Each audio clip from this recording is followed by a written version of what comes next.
উখিয়ায় প্রেমিকের সঙ্গে উধাও প্রবাসীর স্ত্রী, মা ছাড়া ৩ সন্তান।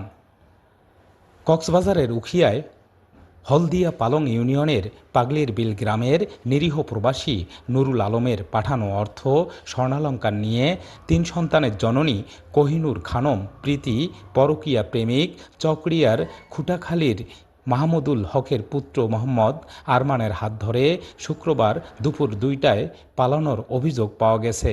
এ খবরে ওমান প্রবাসী স্বামী নুরুল আলম এখন ওমানের একটি হাসপাতালে চিকিৎসাধীন অবস্থায় রয়েছে।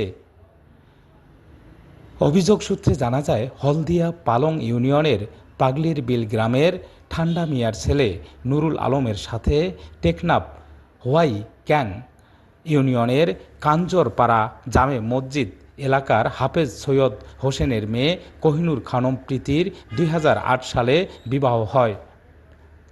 বিয়ের পর নুরুল আলম ও কোহিনুর খানম প্রীতির দাম্পত্য জীবনে এক পুত্র ও ২ কন্যা সন্তান জন্ম নেয়। তাদের দাম্পত্য জীবন সুখেরই ছিল।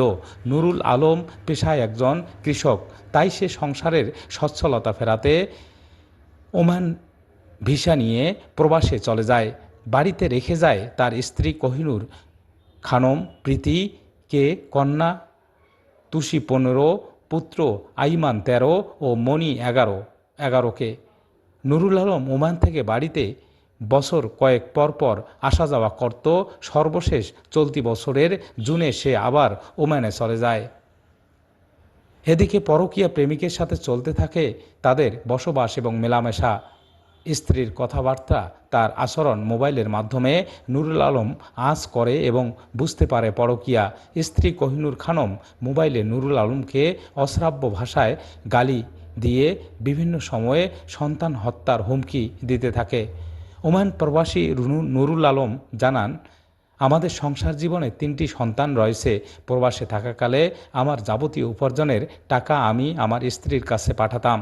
সে আমার নগদ ৭ লাখ টাকা, ৪ ভরি স্বর্ণ ও আমার এক ছেলে এবং ২ মেয়েকে আমাদের বাড়িতে রেখে পরকীয়া করে অন্য পুরুষের সঙ্গে পালিয়েছে। তিনি বলেন, সে এর আগে একবার আরমানের হাত ধরে পালিয়ে গিয়ে আরমানকে বিয়ে করেছিল। আবার আরমানকে ডিভোর্স দিয়ে আমার ঘরে চলে আসলে আমি ৩ সন্তানদের দিকে তাকিয়ে তার সাথে আবার সংসার করছিলাম। স্থানীয় জাহিদুল ইসলাম রানা জানান, আমি যখন জুমার নামাজ শেষে মসজিদ থেকে বাসার উদ্দেশ্যে রওনা হই, পথে দেখি কোহিনুর খানম প্রীতিকে রাস্তায় কাপড়ের ব্যাগসহ। আমি তাকে সে কোথায় যাচ্ছে জিজ্ঞেস করলে সে আমার কথা না শোনার মতো করে চলে যায়। এ বিষয়ে অভিযুক্ত পরকীয়া প্রেমিক মোহাম্মদ আরমানের সাথে যোগাযোগ করা হলেও তাকে পাওয়া যায়নি। এ বিষয়ে উখিয়া থানার অফিসার ইনচার্জ আরিফ হোসেন বলেন, আমরা অভিযোগ পেয়েছি, অভিযোগের প্রেক্ষিতে আইনগত ব্যবস্থা নেওয়া হবে।